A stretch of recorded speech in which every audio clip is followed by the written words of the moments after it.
जादुई इंसान की कहानी। बहुत समय पहले की बात है। एक छोटे से गांव में एक आदमी रहता था जिसका नाम अर्जुन था। वह देखने में साधारण था, लेकिन उसमें एक खास बात थी। वह जो भी चीज छूता उसमें जादू भर जाता। हालांकि यह कोई सोने में बदलने वाला जादू नहीं था, बल्कि एक ऐसा जादू था जो हर चीज को खास बना देता था। अर्जुन का रहस्य। अर्जुन गांव के लोगों की मदद करता था। अगर कोई बीमार होता तो वह बस उसका माथा छूता और कुछ ही देर में वह इंसान ठीक हो जाता। अगर कोई पेड़ सूख रहा होता तो अर्जुन उसके तने पर हाथ रखता और वह फिर से हरा भरा हो जाता। उसकी यह ताकत गांव के बाहर मशहूर होने लगी और लोग दूर दूर से उसके पास मदद मांगने आने लगे। लेकिन अर्जुन के पास केवल यही शक्ति नहीं थी। उसकी आंखें लोगों के दिलों को पढ़ सकती थीं। अगर कोई दुखी होता तो अर्जुन उसकी परेशानी समझकर उसे खुशी देने का कोई न कोई तरीका खोज लेता।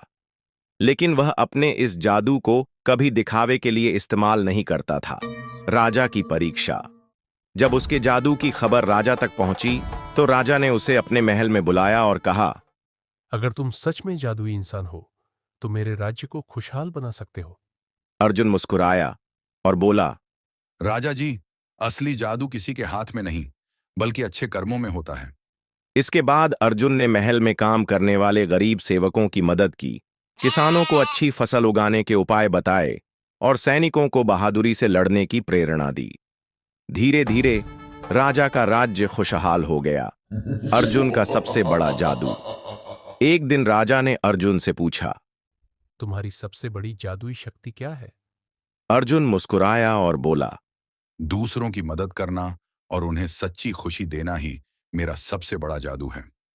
इसके बाद अर्जुन फिर से अपने गांव लौट आया और अपनी साधारण जिंदगी जीने लगा। लेकिन उसकी कहानियां सदियों तक लोगों के दिलों में जादू की तरह जीवित रहीं। शिक्षा।